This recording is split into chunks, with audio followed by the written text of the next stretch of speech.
which god of war was feared even by other gods. Egypt is remembered as the land of pyramids, temples, and eternal gods.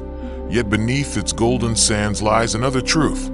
Egypt was a nation that survived through war as much as through worship. The Nile gave life, but it was the gods of war who defended it. From the roaring falcon-headed Montu, to the unpredictable Seth, to the victorious Horus, war was never just a human struggle. It was divine. Battles were not only clashes of men and steel, they were echoes of cosmic wars that defined the fate of gods and kings alike. Long before the god Amon rose to prominence, Thebes revered another patron, Montu, the falcon-headed god of war. His cult flourished especially during the Middle and New Kingdoms. Montu's image, muscular, fierce, carrying a curved sword or spear, embodied the storm of the battlefield. During the 12th dynasty, 1991 to 1802 BCE, kings like Senusret III invoked Montu before campaigns in Nubia. The god became so essential that pharaohs bore names honoring him, such as Montuhotep, meaning Montu is satisfied.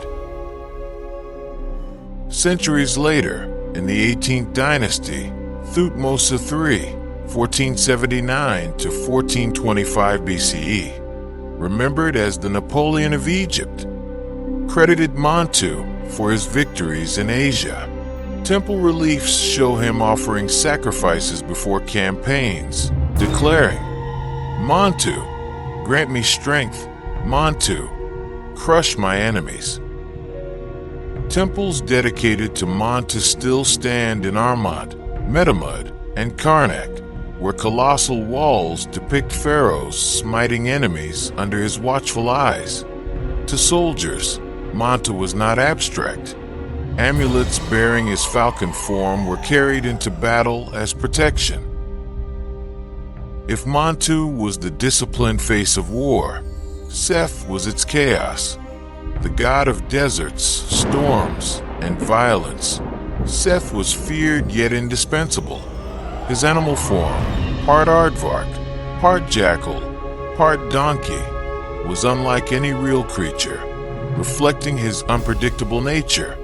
Seth's most famous role came in the myth of Ra's solar bark.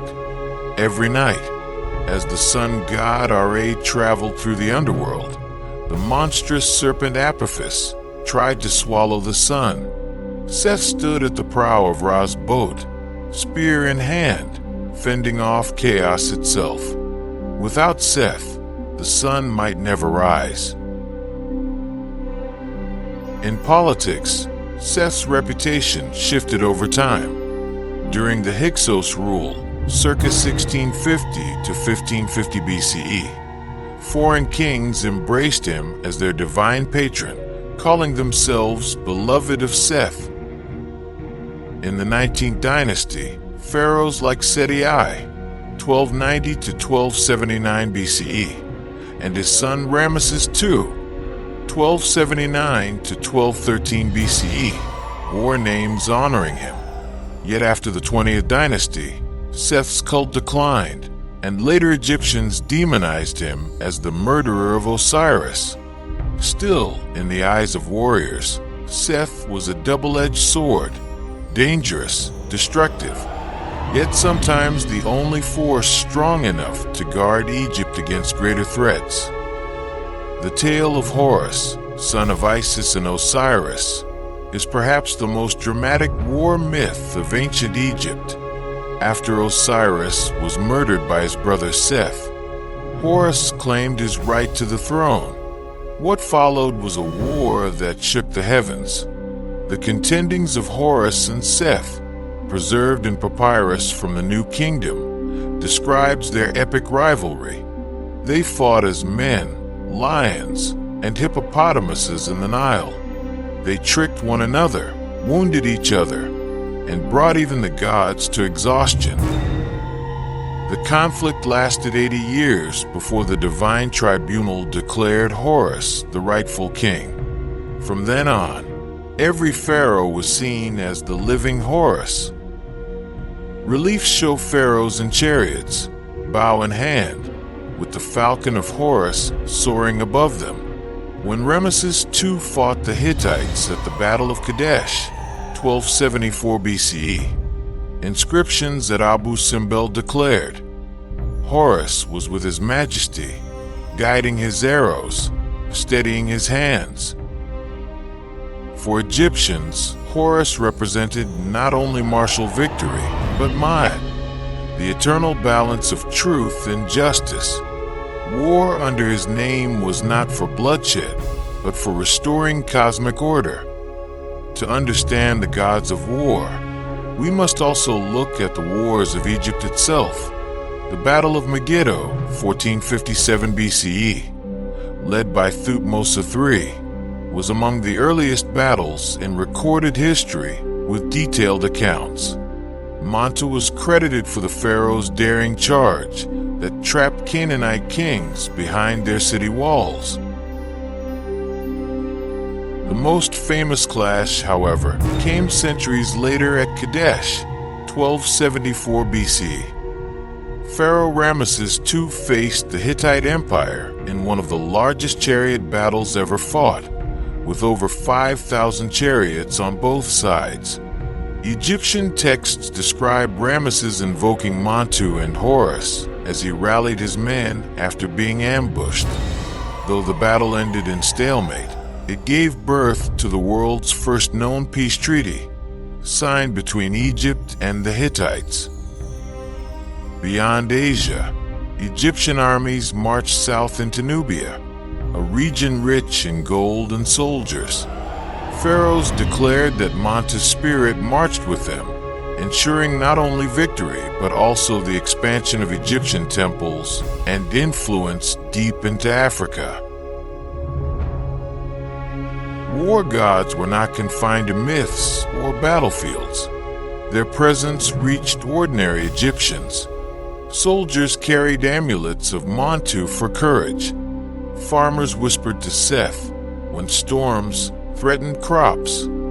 Families prayed to Horus for justice in disputes. Temples in Thebes, Armat, and Edfu became centers where priests performed rituals to ensure divine support for pharaohs in war.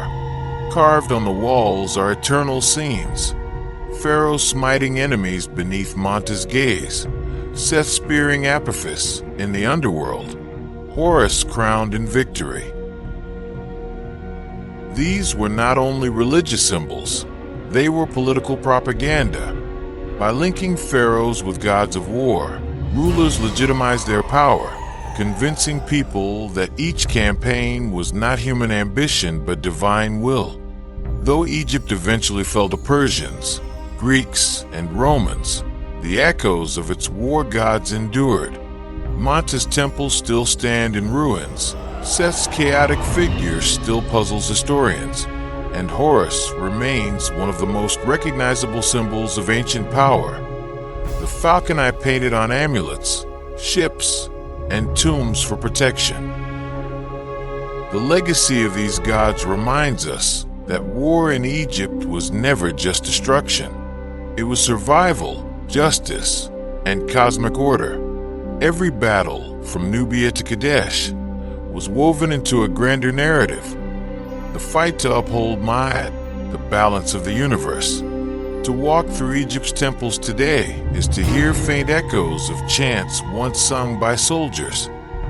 Montu is with us. Victory is ours. Montu gave courage, Seth embodied the storm, and Horus ensured justice. Together, they made war sacred, binding pharaohs to the will of the gods. Egypt's greatness was not built by stone alone, but by belief. Belief that on the battlefield, men never fought alone. The gods of war marched beside them, shaping not only the destiny of an empire, but the story of civilization itself.